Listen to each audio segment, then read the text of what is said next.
여러분 2월 한 달 정말 고생 많으셨습니다. 최근 팔란티어를 보면 가슴이 막 뛰다가도 불안한 마음이 생기는 거 다들 비슷하실 겁니다. 매출 성장률이 무려 70%를 찍으며 역대급 숫자를 보여줬지만 동시에 PER 100배가 넘는 고평가 논란 사이에서 고민이 깊어지는 시기죠. 그래서 오늘은 지난 2월에 우리가 짚어본 팔란티어의 핵심 분석들을 하나로 묶었습니다. 과거의 데이터로 현재를 복귀하고 앞으로의 투자 전략을 완벽히 정리해보는 시간 지금 바로 시작합니다. 안녕하세요. 제 돈 걸고 투자하는 종목만 다루는 니치투게더입니다. 아니, 팔란티어가 정말 역대급, 거의 완벽에 가까운 실적을 발표했는데 시장 반응은 완전 찬물이었거든요. 이 도저히 이해할 수 없는 모순, 오늘 제가 아주 명쾌하게 파헤쳐 보겠습니다. 자, 이걸 한번 보세요. 실적 발표 진짜 흠잡을 데가 없었어요. 전체 매출이 70%가 늘었고, 특히 앞으로의 성장 동력인 미국 상업 부문은 무려 137%라는 정말 말도 안 되는 성장을 기록했죠.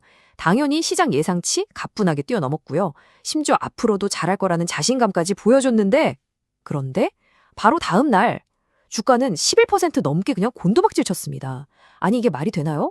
이 기가 막힌 상황 대체 어떻게 이해해야 할까요? 그래서 오늘 이 혼란을 명확함으로 바꾸기 위해 딱 이 순서대로 따라가 보겠습니다.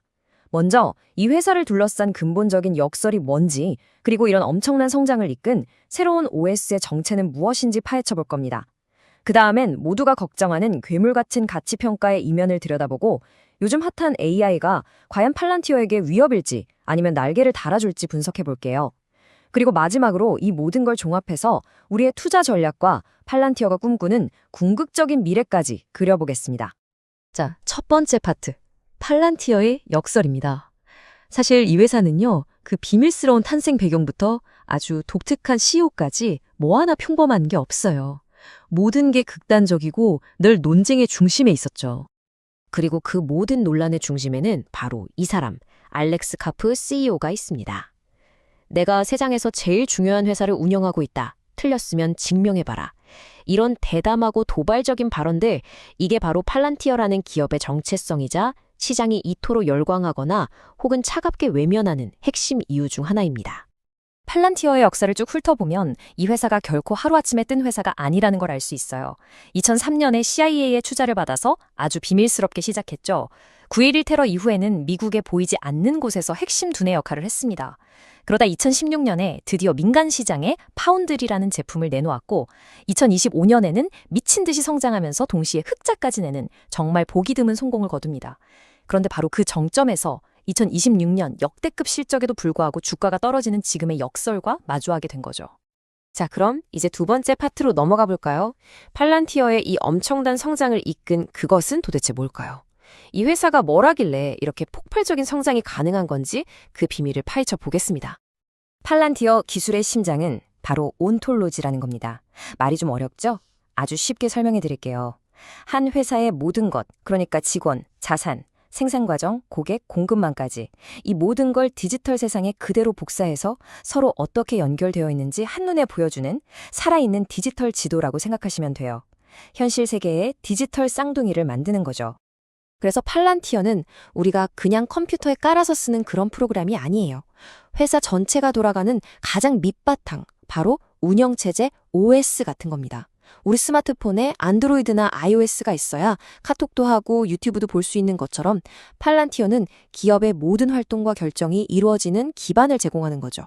한번 이 OS를 쓰기 시작하면 이걸 빼고 다른 걸로 바꾸는 건 거의 불가능에 가깝습니다. 최근에 상업부문 성장이 폭발한 비밀이 바로 여기에 있습니다. 예전에는요, 팔란티어를 쓰려면 회사의 모든 데이터를 팔란티어 서버로 힘들게 이사를 시켜야 했어요. 돈도 시간도 엄청 들었죠. 그런데 이젠 그럴 필요가 없어진 거예요. 고객 데이터는 그냥 원래 있던 곳에 그대로 두고 팔란티어라는 천재 분석가가 직접 그 데이터를 찾아가서 문제를 해결해주는 방식으로 바뀐 겁니다. 데이터 이사가 의사결정 이사로 바뀐 이 혁신 덕분에 고객들이 팔란티어를 도입하는 문턱이 확 낮아진 거죠. 팔란티어가 얼마나 다른 차원의 문제를 푸는 회사인지는 이 숫자 하나만 보면 바로 알 수 있습니다. 자, 세계적인 소프트웨어 회사인 세일즈포스, 고객사 한 곳에서 분기마다 평균 6만 8천 달러 정도를 벌어요. 그런데 팔란티어는요, 무려 140만 달러, 20배가 넘는 돈을 법니다. 이건 그냥 프로그램이 좀 더 좋다는 수준이 아니라 해결하는 문제의 스케일과 종류 자체가 아예 다르다는 뜻입니다. 그리고 이 숫자는 팔란티어의 건강 상태를 보여주는 점수, 룰 오브 40입니다. 보통 매출 성장률이랑 이익률을 더해서 40이 넘으면 아주 건강한 회사라고 보거든요. 팔란티어는 127%입니다. 이건 그냥 건강한 수준이 아니라 거의 올림픽 금메달리스트급 체력인 거죠. 심지어 요즘 제일 핫한 엔비디아의 120%마저 뛰어넘는 업계 최고 수준의 실력입니다. 자, 세 번째 파트입니다. 이렇게 모든 게 완벽해 보이는데, 하지만 왜 주가는 빠졌을까요? 왜 이렇게 많은 전문가들이 의심의 눈초리를 보내는 걸까요? 지금부터는 팔란티어에 대한 비판적인 시각, 그러니까 곰들의 주장을 한번 들어보겠습니다. 자, 바로 이 숫자, 415. 이게 모든 논란의 핵심입니다. 이게 뭐냐면 PER, 주가 수익 비율이라는 건데요. 아주 쉽게 말해서 지금 주가가 이 회사가 1년 동안 버는 순이익의 무려 415배라는 뜻이에요. 와, 지금 투자한 돈을 회수하는데 415년이 걸린다는 계산이 나오는 거죠. 이건 그냥 좀 비싸네 이 수준이 아닙니다. 시장이 너희는 앞으로 수십 년 동안 미친 듯이 성장할 거야 라는 기대를 정말 몽땅 다 주가에 미리 당겨와 버린 거예요. 그러니까 기대치에서 아주 조금만 삐끗해도 실망 매물이 폭포수처럼 쏟아져 나오는 겁니다. 영화 빅쇼트의 실제 주인공으로 유명하죠? 투자자 마이클 버리가 팔란티어의 주가 하락에 베팅한 이유도 바로 이것 때문입니다. 그는 정부 계약은 수익성도 낮고 골치 아픈 사업이라고 보고요. IBM 같은 회사도 비슷한 일을 하는데 팔란티어처럼 이렇게 말도 안 되게 비싸진 않다고 주장합니다. 한마디로 주가가 기업의 실제 실력을 한참 앞질러 가버렸다고 보는 거죠. 그런데 이런 합리적인 비판에 대한 알렉스 카프 CEO의 반응은 굉장히 감정적이었어요. 공매도 세력이 자꾸 우리를 공격하는 게 진짜 화난다면서 왜 하필 우리냐라고 되물었죠. 이처럼 이성적인 비판과 감정적인 방어가 팽팽하게 맞서는 것, 이 자체가 팔란티어를 둘러싼 긴장감을 아주 잘 보여주는 대목입니다. 자, 네 번째 파트입니다. 어쩌면 이건 팔란티어의 생존이 걸린 가장 큰 질문일 수도 있어요. 요즘 나오는 챗 GPT 같은 강력한 AI 모델들이 과연 팔란티어를 구식으로 만들어버릴까요? 아니면 오히려 날개를 달아주는 슈퍼 부스터가 될까요? 시장이 두려워하는 시나리오는 이렇습니다. 먼저 아주 똑똑한 AI가 나타납니다. 이 AI가 점점 더 똑똑해져서 복잡한 회사 업무를 알아서 척척 해내기 시작해요. 결국엔 기존에 쓰던 기업용 소프트웨어들이 다 필요 없어질 거라는 논리죠. 실제로 이 걱정 때문에 수많은 소프트웨어 기업들의 주가가 흔들리기도 했습니다. 하지만 여기에 아주 강력한 반론이 있습니다. 바로 팔란티어는 AI라는 최고급 재료가 아니라 그 재료로 최고의 요리를 만드는 마스터 셰프라는 비유입니다. 아무리 좋은 소고기와 트러플이 있어도 그걸로 손님의 입맛에 딱 맞는 환상적인 코스 요리를 만들어내는 건 결국 셰프의 몫이라는 거죠. AI는 재료일 뿐, 요리는 팔란티어가 한다는 겁니다. 더 근본적인 차이가 있어요. 보통의 AI는 사람이 할 수 있는 일을 그냥 더 빠르고 정확하게 하려고 합니다. 그래서 만약 AI가 없어져도 사람이 다시 그 일을 하면 돼요. 속도가 좀 느려질 뿐이죠. 하지만 팔란티어의 온톨로지는 애초에 사람이 할 수 없는 일, 그러니까 거대한 조직 전체의 복잡한 시스템을 하나로 꿰는 일을 합니다.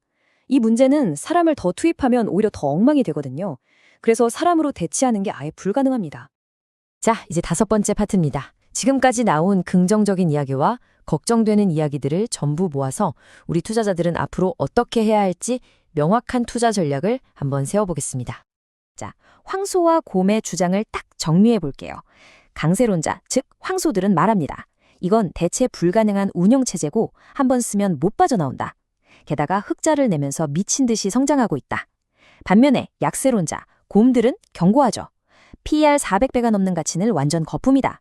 예측 불가능한 CEO 리스크도 있고 미국 시장에 너무 의존하는 것도 위험하다. 그렇다면 우리는 앞으로 뭘 봐야 할까요? 만약 여러분이 팔란티어를 믿는다면 해외 성업 매출이 미국처럼 폭발하는지를 꼭 확인해야 합니다.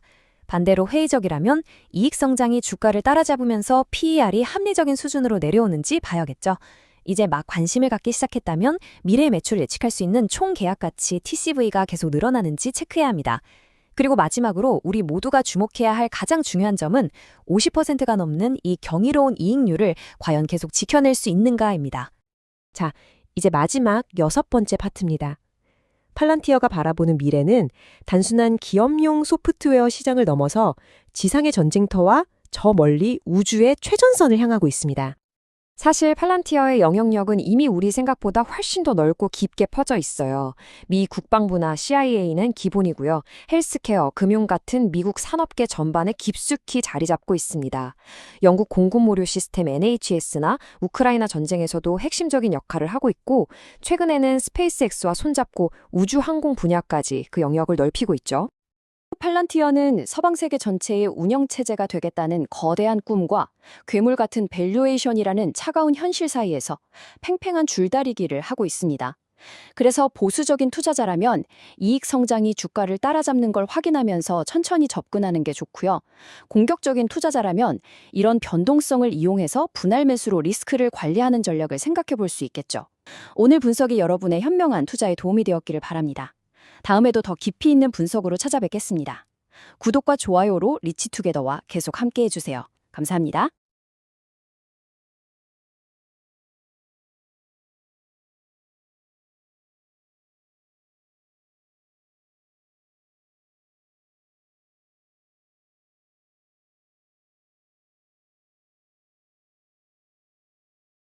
안녕하세요. 제가 투자하는 종목만 다루는 리치투게더입니다. 자, 팔란티어. 과연 인공지능의 미래일까요? 아니면 그냥 거품이 잔뜩 낀 컨설팅 회사일까요? 최근 팔란티어 주가 그야말로 자유낙하를 했죠. 소프트웨어 섹터 전체가 흔들리면서 고점 대비 30%, 많게는 50%까지 뚝 떨어졌습니다. 아니, 이 정도의 하락이면 사실 어떤 투자자라도 불안하지 않을 수가 없는 그런 상황이죠. 그렇죠. 매일 아침 눈 떴는데 계좌가 파랗게 물들어 있으면 내가 뭘 잘못 샀나? 이런 생각 절로 들기 마련입니다. 하지만 여러분, 너무 걱정하지 마세요. 오늘 대체 왜 이렇게 불안한 건지 그 원인을 정확히 짚어보고 앞으로 우리가 어떻게 해야 할지 그 해답을 같이 한번 찾아보자고요. 그런데 이 불안감에 제대로 기름을 부은 사람이 있었죠. 바로 영화 빅쇼트의 실제 주인공 마이클 버리입니다. 그가 공개적으로 팔란티어의 이 승리 오래 못 갈 겁니다 라고 시장에 아주 강력한 경고장을 날렸습니다. 월가의 족집게라고 불리는 사람이 이런 말을 하니까 투자자들 마음은 더 흔들릴 수밖에 없었겠죠. 그래서 오늘 우리는 이 두 개 정말 극단적으로 다른 이야기를 제대로 한번 파헤쳐 볼 겁니다. 한쪽에서는 팔란티어를 AI 시대를 이끌어갈 거의 세계의 기업이라고 극찬을 하고요. 다른 한쪽에서는 그거 그냥 과대포장된 컨설팅 회사야 라고 깎아내립니다. 과연 진짜 진실은 뭘까요? 지금부터 그 정답을 찾으러 가보시죠. 자, 우선 비관론, 그러니까 베어 케이스부터 아주 꼼꼼하게 들여다보겠습니다. 마이클 버리를 포함해서 비판하는 사람들은 도대체 뭘 근거로 팔란티어가 위험하다고 말하는 걸까요? 이들의 주장을 정확히 알아야 우리가 뭘 조심해야 할지 딱 알 수 있겠죠. 비관론의 딱 한 가지 핵심을 꼽으라면 바로 이겁니다. 팔란티어는 소프트웨어 회사가 아니라 컨설팅 회사다. 이게 왜 그렇게 중요하냐고요? 생각해보세요. 소프트웨어는 한번 만들면 거의 돈 안 들이고 무한 복제가 가능해서 성장이 폭발적이지만 컨설팅은 결국 사람이 일일이 가서 시간과 노동력을 써야 하잖아요. 그러니까 성장 속도의 한계가 명확하다는 거죠. 비판의 구체적인 근거는 이렇습니다. 팔란티어는 고객사에 전당 배치 엔지니어라는 사람들을 보내요. 짧게는 몇 주, 길게는 몇 달씩 거기 상주하면서 고객 상황에 맞게 프로그램을 일일이 다 뜯어고쳐줘야 합니다. 이건 한 번 만들어서 무한정 파는 마이크로소프트 같은 모델과는 완전히 다르다는 거죠. 그래서 베리가 이렇게까지 말한 겁니다. 만약 엑센추어 같은 컨설팅 회사처럼 회계 처리하면 팔란티어 마진은 그냥 붕괴될 거다라고요. 바로 이 지점에서 두 번째 비판이 나옵니다. 바로 회계 방식에 대한 의문이죠. 매출 총이익이 부풀려진 것 같다는 주장인데요. 만약 이게 사실이라면 우리가 지금 보고 있는 팔란티어의 엄청난 수익성은 그냥 신기루에 불과하고 실제 속사정은 훨씬 더 안 좋다는 뜻이 됩니다. 비판가들이 말하는 구체적인 수법은 이렇습니다. 원래 고객 프로젝트에 들어간 엔지니어 인건비는 당연히 매출 원가로 잡아야 하잖아요. 그런데 팔란티어가 이 비용을 연구 개발비나 영업비 같은 다른 항목으로 슬쩍 숨겨버린다는 의혹입니다. 이렇게 비용을 다른 데로 돌려버리면 당연히 매출 총이익이 실제보다 훨씬 높아 보이는 일종의 착시 효과가 생긴다는 거죠. 세 번째 비판은 회사의 씀씀이 그리고 직원들에게 주는 주식 보상에 대한 이야기입니다. 한마디로 회사가 돈을 너무 막 쓰고 주주들 가치를 희석시키면서까지 직원들에게 과도한 보상을 퍼준다는 지적이에요. 비판가들은 팔란티어의 과거를 콕 집어서 지적합니다. 설립하고 무려 20년 가까이 적자였고요. 팬데믹 때는 그 유행했던 스펙에 4억 5천만 달러, 우리 돈으로 거의 6천억 원을 투자했다가 큰 손실을 봤죠. 상장 전까지 쌓인 손실만 38억 달러, CEO에게 준 스톡 옵션은 10억 달러가 넘고요. 이거 뭐 돈을 효율적으로 못 쓴다는 비판을 피하기가 좀 어려운 대목들이죠. 특히 이 주식 기반 보상, SBC가 논란의 한가운데 있습니다. 이건 현금 대신 회사 주식으로 직원들한테 월급이나 보너스를 주는 건데요. 비판가들은 이게 진짜 인건비가 나가는 걸 장부상에서 감추고 계속 주식을 새로 찍어내서 우리 같은 기존 주주들의 지분 가치를 떨어뜨리는 행위라고 아주 강하게 비판하고 있습니다. 자, 지금까지 비관론자들의 아주 날카로운 비판들을 들어봤습니다. 듣고 보니까 꽤 그럴듯하고 걱정되는 부분도 분명히 있죠? 하지만 여러분, 이제부터가 진짜입니다. 강세론자, 즉 불케이스는 이 모든 의심과 주장에 대해서 과연 뭐라고 반박하고 있을까요? 이렇게 논쟁이 뜨거울 때일수록 우리는 감정이나 뜬소문이 아니라 차가운 숫자에만 집중해야 합니다. 과연 실제 데이터는 어느 쪽에 손을 들어주고 있을까요? 지금부터 하나씩 팩트체크 들어가 보시죠. 자, 이 숫자 한번 보시죠. 무려 83%. 이게 팔란티어의 매출 총익률입니다. 한번 생각해 보세요. 사람을 계속 보내야 하는 컨설팅 회사가 과연 매출의 83%를 이익으로 남길 수 있을까요? 이건 사실상 불가능합니다. 오직 최고 수준의 소프트웨어 기업에서만 볼 수 있는 그런 숫자예요. 근데 더 놀라운 숫자는 바로 이겁니다. 잉여현금 흐름 마진이 46%예요. 이게 무슨 뜻이냐면요. 쉽게 말해 100원을 팔면 세금 내고 비용 쓰고 다 빼고도 46원이 회사 금고에 그대로 현금으로 쌓인다는 뜻입니다. 사람이 많이 필요한 컨설팅 회사에서는 절대 나올 수 없는 정말 경이로운 현금 창출 능력인 거죠. 그리고 이 차트가 결정탑니다. 여기 보세요. 파란색 막대, 매출이 70%나 폭발적으로 성장하는 동안 회사를 굴리는 데 드는 비용은 고작 14%밖에 늘지 않았습니다. 비용 증가 속도보다 매출 증가 속도가 무려 5배나 빠르다는 거예요. 이것이야말로 소프트웨어 기업의 가장 큰 무기인 확장성을 보여주는 가장 확실하고 강력한 증거입니다. 결론은 명확합니다. 수학적으로든 재무적으로든 이 숫자들은 절대 컨설팅 회사에서 나올 수가 없습니다. 데이터는 팔란티어가 컨설팅 회사가 아니라 최상위 클래스의 소프트웨어 회사라는 걸 명백하게 보여주고 있는 거죠. 좋습니다. 그러면 아까 그 주식 보상 때문에 내 주식 가치가 떨어진다는 지분 희석 문제는 어떻게 봐야 할까요? 이 부분에 대한 강세론자들의 반박 논리도 아주 재밌습니다. 강세론자들은 이걸 피자파이에 비유합니다. 자, 내 지분율이 20%에서 10%로 반토막이 나더라도 회사가 구글이나 애플에서 데려온 천재 개발자들 덕분에 회사 전체 가치, 그러니까 피자파이의 크기 자체가 5배로 커졌다고 생각해 보세요. 그럼 어떻게 될까요? 내 지분율은 줄었지만 내가 가져가는 피자 조각의 실제 크기는 오히려 훨씬 더 커지게 됩니다. 중요한 건 내 지분율 몇 %가 아니라 전체 파이가 얼마나 커지느냐라는 거죠. 그리고 실제로 팔란티어의 파이는 우리 상상 이상으로 커졌습니다. 2020년에 상장한 이후에 주가가 무려 1300%나 올랐어요. 말 그대로 파이 성장 이론이 현실에서 어떻게 작동하는지를 제대로 증명해 보인 겁니다. 주주들은 이 성장의 과실을 다 함께 나눠 가진 셈이죠. 자, 이제 이게 컨설팅이냐 소프트웨어냐 하는 이런 소모적인 논쟁은 잠시 접어두고 그 누구도 반박하기 어려운 객관적인 성과 지표, 하드 넘버들을 한번 살펴보겠습니다. 이 숫자들을 보면 팔란티어의 진짜 실력이 보입니다. 순달러 유지율 139%. 이 숫자는 정말 중요합니다. 쉽게 말해서 작년에 팔란티어 제품에 100만 원을 썼던 고객이 올해는 알아서 139만 원을 썼다는 뜻이에요. 이건 마치 우리가 넷플릭스를 보다가 너무 재밌어서 더 비싼 요금제로 스스로 업그레이드하는 것과 똑같습니다. 고객들이 제품에 너무 만족해서 지갑을 활짝 열고 있다는 가장 강력한 증거죠. 게다가 팔란티어의 사업 기반은 굉장히 튼튼합니다. 전체 매출의 절반이 미국 정부나 동맹국들로부터 나오는 아주 안정적인 계약에서 나오거든요. 정부 예산이라는 게 경기가 좋든 나쁘든 쉽게 줄어드는 게 아니잖아요. 이게 바로 팔란티어의 실적이 외부 경제 충격에도 크게 흔들리지 않게 지켜주는 든든한 안전마진 역할을 해주는 겁니다. 최근에 있었던 10억 달러짜리 에어버스 계약은 팔란티어의 사업 전략이 얼마나 똑똑한지를 보여주는 대표적인 사례입니다. 이건 단순히 제품 하나 파는 게 아니에요. 팔란티어의 플랫폼이 에어버스 항공기 운영 시스템의 일부가 되어버린 겁니다. 이게 왜 대단하냐면 이제 전 세계 모든 에어버스 항공사가 팔란티어의 잠재 고객이 되는 동시에 유통 채널이 되는 거예요. 사실상 에어버스가 자기 돈 들여서 팔란티어 영업사원 역할을 대신해주는 셈이죠. 마지막으로 40의 법칙 점수입니다. 이건 성장성과 수익성을 동시에 보는 소프트웨어 기업의 건강검진표 같은 건데요. 보통 매출 성장률이랑 이익률을 더해서 40점에 넘으면 아주 우수한 회사라고 봅니다. 그런데 팔란티어는요, 무려 127점입니다. 이건 그냥 건강한 수준이 아니라 거의 올림픽 금메달리스트급의 압도적의 체력을 가졌다는 뜻이에요. 자, 지금까지 비관론과 낙관론, 그리고 반박이 불가능한 데이터까지 모두 다 살펴봤습니다. 정보가 좀 많아서 머리가 복잡하실 수도 있겠네요. 이제 이 모든 정보들을 실제 투자자의 입장에서 어떻게 딱 정리하고 활용해야 할지 명확한 결론을 내려드리겠습니다. 오늘 내용을 한눈에 정리하면 바로 이 표와 같습니다. 비관론, 즉 리스크는 비즈니스 모델이 컨설팅에 가깝고 주가가 너무 비싸며 경영진이 돈을 막 쓴다는 점을 지적하죠.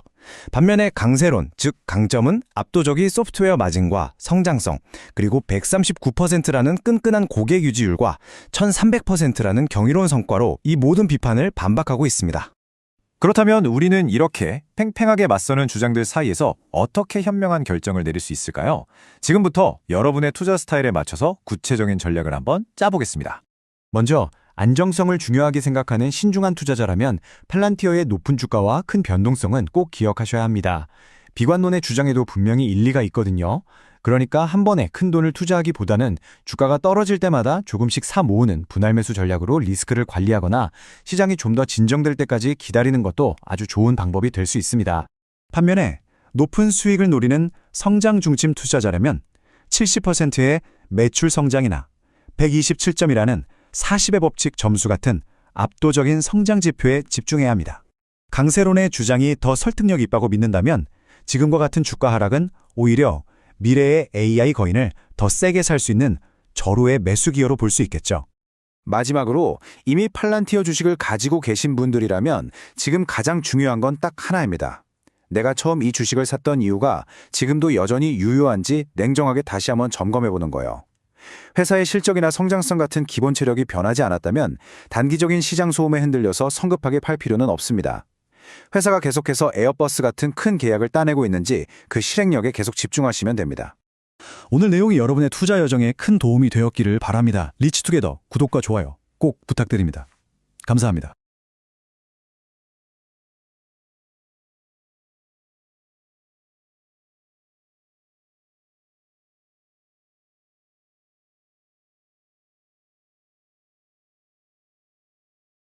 안녕하세요. 제가 직접 투자하는 종목만 깊이 있게 다루는 리치투게더입니다.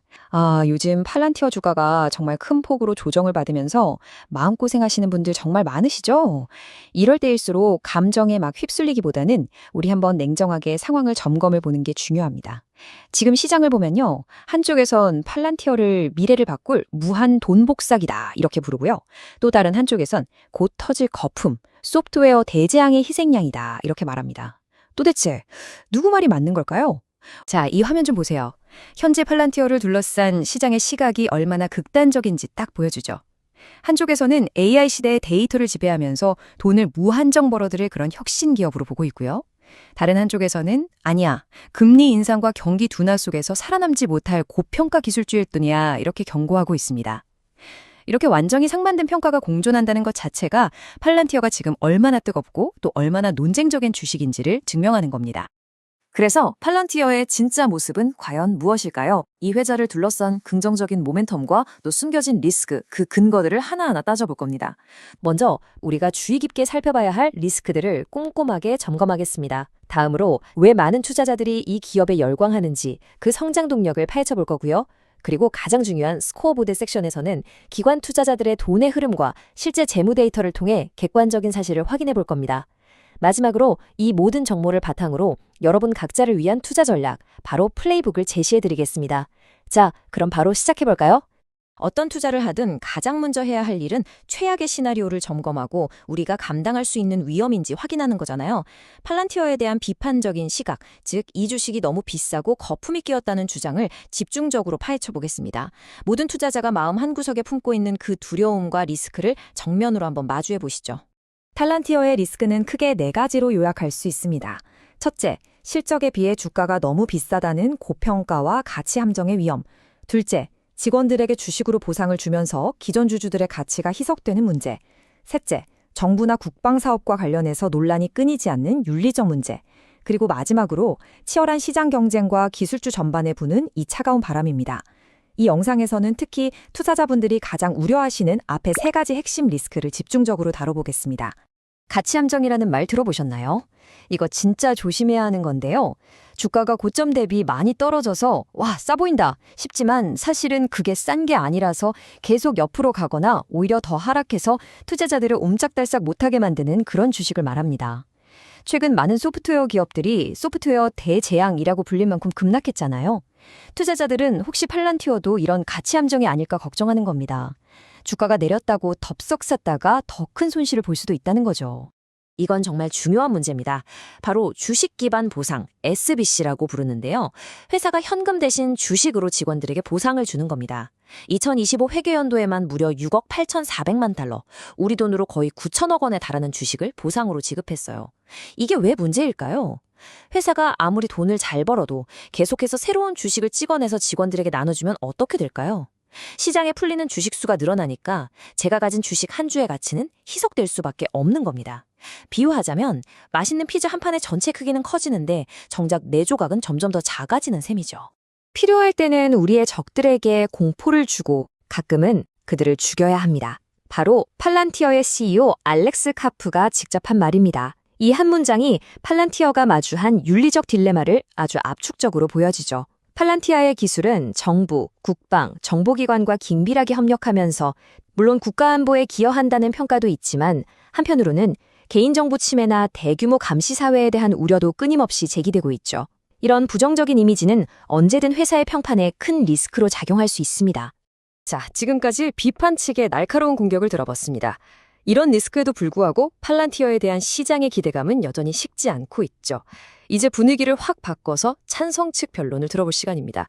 왜 수많은 투자자들이 팔란티어를 막을 수 없는 기계, 미래를 바꿀 혁신적인 기업이라고 있는지 그 강력한 성장 논리를 한번 깊이 파헤쳐 보겠습니다. 팔란티어의 핵심 경쟁력을 이해하려면 온톨로지라는 개념을 꼭 알아야 합니다. 좀 어렵게 들리시죠? 제가 아주 쉽게 설명해 드릴게요. 이건 현실 세계의 모든 것을 완벽하게 복제한 디지털 쌍둥이를 만드는 거라고 생각하시면 돼요.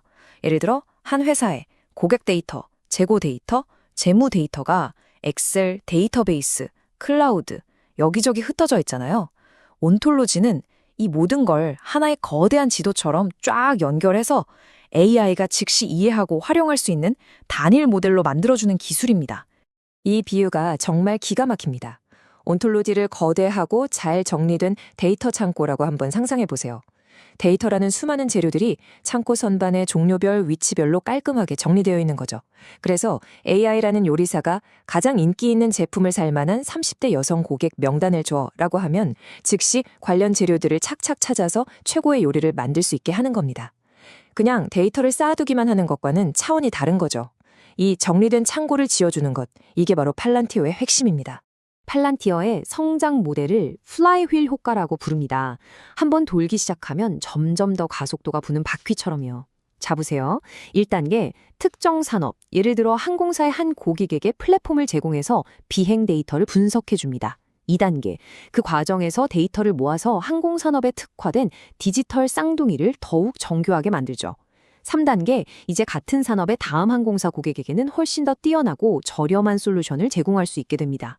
이 과정이 반복될수록 경쟁자들은 도저히 따라오기 힘든 강력한 성벽, 즉 해자를 구축하게 되는 겁니다. 이건 그냥 말로만 하는 주장이 아닙니다. 숫자가 증명하고 있죠. 2025년 4분기 실적을 보세요. 총 매출은 전년 대비 70%나 성장했습니다. 특히 주목할 부분은요, 민간 기업 부문 매출이 무려 137%나 폭증했다는 점입니다. 아, 저 회사는 정부 사업에만 의존하는 회사야 라는 비판을 비웃기라도 하듯 이제는 민간 시장에서 그 가치를 제대로 입증하면서 플라이휠이 무섭게 돌아가고 있다는 증거죠. 42억 6,200만 달러. 우리 돈으로 약 5조 8천억 원. 이게 뭘까요? 바로 지난 한 분기에 팔란티어가 체결한 총 계약 금액 TCV입니다. 이건 미래에 발생할 매출을 미리 확보했다는 뜻으로 회사의 성장 지속성에 대한 아주 강력한 신호입니다. 이건 단순히 시장의 기대감이나 거품이 아니에요. 세계 유수의 기업과 정부기관들이 팔란티어의 기술에 엄청난 돈을 걸고 있다는 명백한 증거인 셈이죠. 자, 지금까지 찬성과 반대, 양측의 팽팽한 주장을 모두 들어봤습니다. 사실 말은 누구나 할 수 있잖아요. 하지만 숫자는 거짓말을 하지 않죠. 이제부터는 감정이나 기대를 싹 빼고 오직 객관적인 데이터, 바로 이 스코어보드를 통해서 사실관계를 확인해 보겠습니다. 과연 스마트머니, 즉 똑똑한 돈의 흐름은 어디로 향하고 있을까요? 이 표가 정말 흥미롭습니다. 지난 12개월간 기관 투자자들의 움직임을 보여주는데요. 팔란티어 주식을 산 기관은 2,544곳, 판 기관은 1,538곳입니다. 돈의 규모로 보면 더 명확해지죠. 들어온 돈은 약 414억 달러, 나간 돈은 약 146억 달러입니다. 순수하게 들어온 돈만 268억 달러, 우리 돈으로 36조 원이 넘습니다. 이건 뭘 의미할까요? 주가 변동성에도 불구하고 스마트머니라고 불리는 큰손들은 팔란티어의 장기적인 미래를 보고 계속해서 돈을 쏟아붓고 있다는 뜻입니다. 지난 4분기 재무성적표를 다시 한번 요약해 보겠습니다. 주당 순이익 EPS와 총 매출 모두 시장 예상치를 가볍게 뛰어넘었고요. 미국 민간 고객 수는 137%나 증가했습니다. 그리고 가장 중요한 조정 잉여 현금 흐름, 즉 회사가 사업으로 벌어서 금고에 쌓여둔 진짜 현금이 무려 7억 9,100만 달러에 달합니다. 잠깐 여기서 한 가지. 팔란티어 실적 보고서에서 자주 보이는 조정 잉여 현금 흐름, 영어로는 어저스티드 프리캐시 플로우입니다. 일반 잉여 현금 흐름에서 특정 항목을 더하거나 빼 기업의 실제 현금 창출 능력을 보여주는 수치인데요. 팔란티어 같은 성장 기업들은 직원 보상을 현금 대신 주식으로 주는 경우가 많습니다. 이 주식 보상 비용, SBC는 회계상 비용이지만 실제로 현금이 나가는 건 아닙니다. 그래서 이를 다시 더해 진짜 현금이 얼마인지 보여주는 것, 그게 바로 어저스티드 FCF입니다. 실적 보고서에서 이 숫자 꼭 챙겨보세요. 모든 핵심 지표에서 회사가 정말 탄탄하게 성장하고 있다는 걸 보여주고 있습니다. 그럼 기술적으로 주가 차트는 어떻게 보일까요? 초보자분들을 위해 아주 쉽게 설명해 드릴게요. 지금 많은 투자자들이 두 개의 중요한 가격대를 주시하고 있습니다. 약 126달러는 핵심 지지선으로 일종의 바닥 같은 역할을 하는 거죠. 과거에 많은 매수세가 들어오면서 주가 하락을 막아줬던 가격대라 이 근처에서는 주가가 하락을 멈추려는 경향이 있습니다. 반대로 약 147달러는 핵심 저항선, 즉 천장 같은 건데요. 이전에 매물이 많이 나왔던 구간이라 추가 상승에 부담을 느끼는 가격대입니다. 이 두 가격을 어떻게 뚫어내거나 지켜내는지가 단기적인 주가 방향을 예측하는 데 중요한 단서가 될 수 있습니다. 지금까지 우리가 살펴본 모든 정보를 종합해서 여러분 각자의 상황에 맞는 실용적인 투자 전략, 바로 플레이북을 만들어 볼 시간입니다. 먼저 안정적인 투자를 선호하는 보수적인 투자자라면 어떻게 해야 할까요? 지금처럼 변동성이 클 때는 폭풍이 지나가기를 기다리는 것이 현명한 전략일 수 있습니다. 섣불리 움직이기보다 주가가 안정을 찾거나 앞서 말씀드린 핵심 저항선인 약 147달러를 강력하게 돌파하는 것을 확인한 후에 행동에 나서는 것이 리스크를 줄이는 방법이 될 수 있겠죠. 반면에 높은 수익을 위해서 어느 정도 위험을 감수할 수 있는 공격적인 투자자라면 어떨까요? 남들이 두려워할 때 탐욕을 부려라 라는 격언처럼 최근에 35%가 넘는 이 큰 폭의 조정이 오히려 좋은 매수 기회로 보일 수 있습니다. 특히 주가가 핵심 지지선인 약 126달러 근처까지 내려온다면 장기적인 관점에서 분할 매수를 시작해 볼 만한 매력적인 구간으로 판단할 수 있겠습니다. 아마 이미 팔란티어 주식을 보유하고 계신 분들이 가장 많으실 텐데요. 여러분께 가장 드리고 싶은 조언은 매일매일의 주가 등락에 너무 마음 졸이지 마시고 잠시 후에 보여드릴 분기별 체크리스트를 통해서 회사의 사업 본질이 내가 처음 투자했던 그 이유대로 잘 성장하고 있는지를 꾸준히 점검하시라는 겁니다. 주가가 아니라 기업의 펀더멘털에 집중하는 거죠. 바로 이겁니다. 여러분만의 분기별 체크리스트. 딱 4가지만 기억하세요. 첫째, 미국 민간 기업 매출 성장이 가속화되고 있는가? 둘째, 전체 매출 성장은 여전히 강력한가? 셋째, 주당 잉여 현금 흐름이 증가하고 있는가? 그리고 마지막으로 주식수 희석은 통제 가능한 수준인가? 매분기 실적이 발표될 때마다 이 4가지 질문에 그렇다고 답할 수 있다면 여러분은 팔란티어의 건강 상태를 스스로 진단할 수 있는 아주 강력한 무기를 갖게 되는 겁니다. 자, 오늘 내용이 도움이 되셨다면 리치투게더TV의 구독과 좋아요 꼭 부탁드립니다. 감사합니다.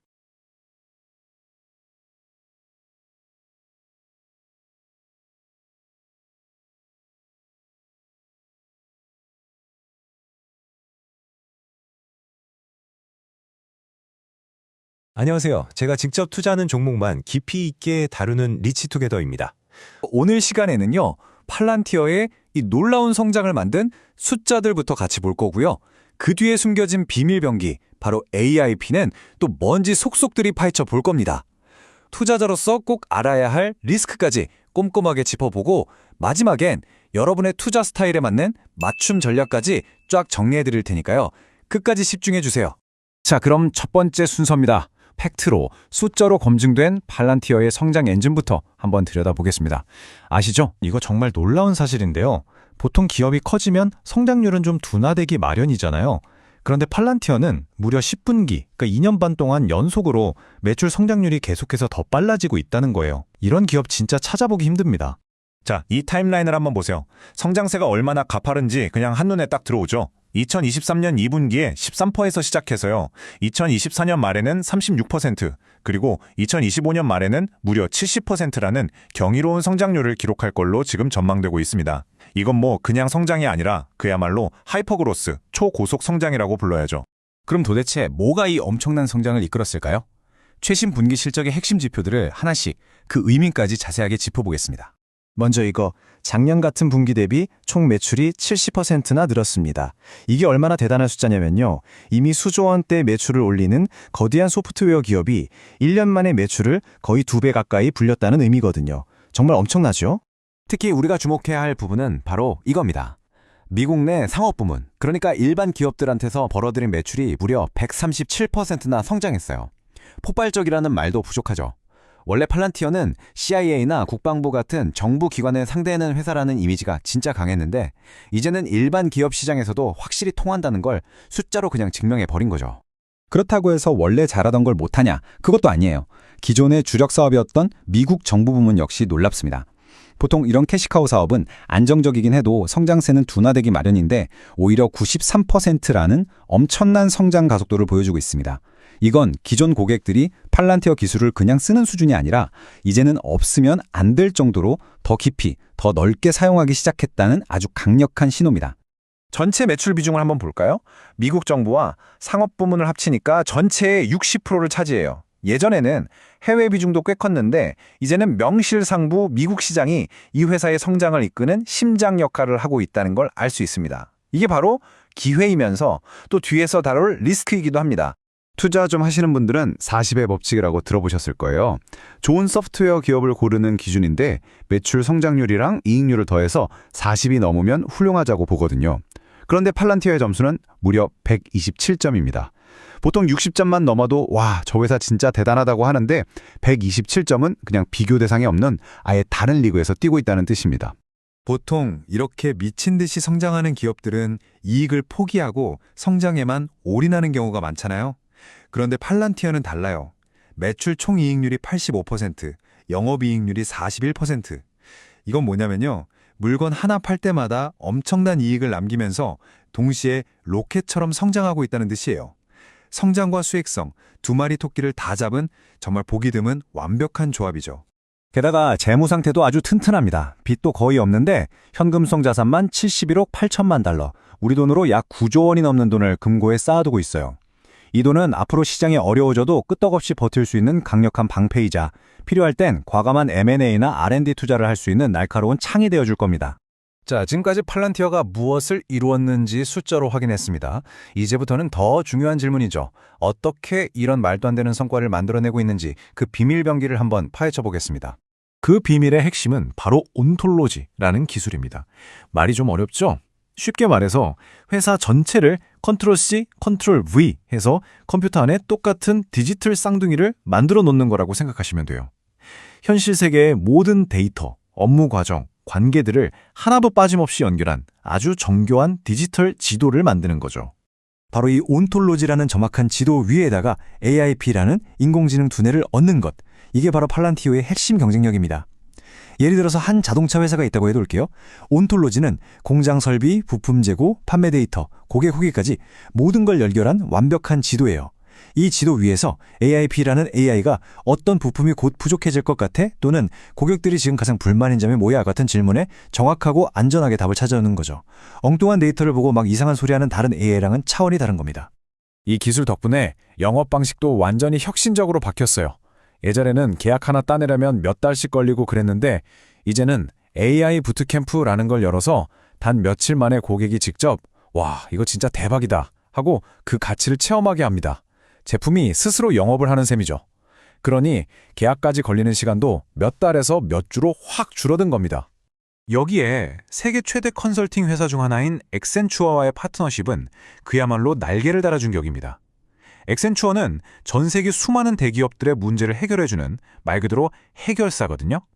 그 해결사가 이제 고객들한테 이 문제 팔란티어로 해결하세요 라고 추천해주는 거나 마찬가지예요.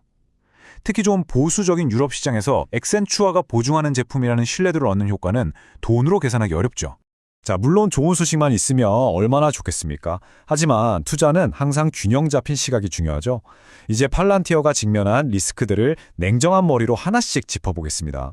가장 큰 리스크는 역시 높은 주가, 즉 밸류에이션입니다. 미래 이익 대비 주가가 얼마나 비싼지를 나타내는 주가 수익 비율 PER이 여전히 100배를 훌쩍 넘어요. 이게 무슨 뜻이냐면 이 회사가 지금처럼 돈을 벌어서 현재 주가만큼 벌려면 100년이 넘게 걸린다는 뜻이에요. 물론 앞으로의 성장을 생각해야 하지만 객관적으로 결코 싸다고 할 수 없는 가격이죠.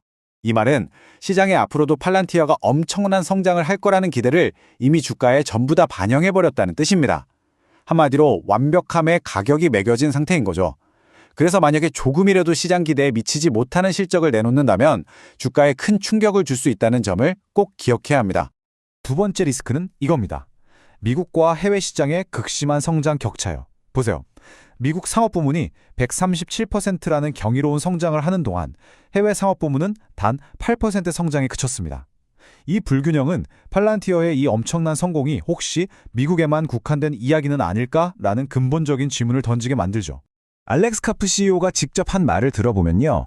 유럽 같은 동맹국들이 팔란티어 기술이 훨씬 뛰어난 걸 알면서도 자국 제품을 우선시하는 경향이 있다는 거예요. 우리나라 제품을 써야지 하는 그런 분위기요. 이런 지정학적인 문제가 해외 시장 성장의 발목을 딱 잡고 있는 거죠. 자, 지금까지 성장 동력과 리스크를 모두 살펴봤습니다. 그럼 이제 이 정보들을 바탕으로 우리 투자자들은 어떻게 대응해야 할지 여러분의 투자 유형별 로드맵을 한번 제시해드리겠습니다. 먼저 안정성을 가장 중요하게 생각하는 보수적인 투자자시라면 팔란티어 좋은 회사인 걸 알겠는데 지금 가격은 너무 비싸네 라고 생각하실 수 있어요. 주가가 조금 조정을 받을 때까지 기다리면서 더 좋은 매수 시점을 노리는 게 현명한 전략일 수 있습니다. 반면에 높은 수익을 추구하는 공격적인 성장주 투자자시라면 이런 높은 성장성과 독점적인 기술력에 더 집중하실 겁니다. 주가가 하락할 때마다 분할 매수하는 전략을 고려해 볼 수 있겠죠. 그리고 이미 주식을 보유하고 계신 주주님들이라면 미국 상업 부문의 성장세와 이익률이 계속해서 잘 유지되는지 면밀히 관찰하면서 이 높은 밸류에이션 리스크에 항상 대비해야 합니다. 자, 그럼 이 모든 정보를 종합해서 마지막 평결을 내려보겠습니다. 팔란티어, 과연 사야 할까, 팔아야 할까, 아니면 지켜봐야 할까? 긍정적으로 보는 강세론자, 즉 불케이스는 팔란티어가 대체 불가능한 독보적인 기업이고 가속화되는 초고속 성장, 그리고 경쟁사가 절대 쉽게 따라올 수 없는 기술적 혜자를 가졌다는 점을 강조합니다. 반대로 신중하게 보는 약세론자, 즉 베어 케이스는 완벽함을 요구하는 지금의 극도로 높은 밸류에이션과 해외 시장의 부진이 결국 성장의 한계가 될 수 있다고 지적하는 거죠. 결국 질문은 이것 하나로 모아집니다. 팔란티어는 미래 산업에 없어서는 안 될 필수 AI 운영체제를 만들고 있는 회사인가? 아니면 어쩌면 결코 도달하지 못할 완벽함에 대한 기대로 주가가 너무 비싸진 회사인가? 결국 이 질문에 대한 최종적인 답은 여러분 각자의 투자 철학과 위험을 감수할 수 있는 정도에 달려 있습니다. 부디 오늘 제 분석이 여러분의 투자 여정에 작은 등불이 되었기를 바랍니다. 시청해주셔서 정말 감사합니다. 리치투게더TV 구독과 좋아요 꼭 부탁드립니다.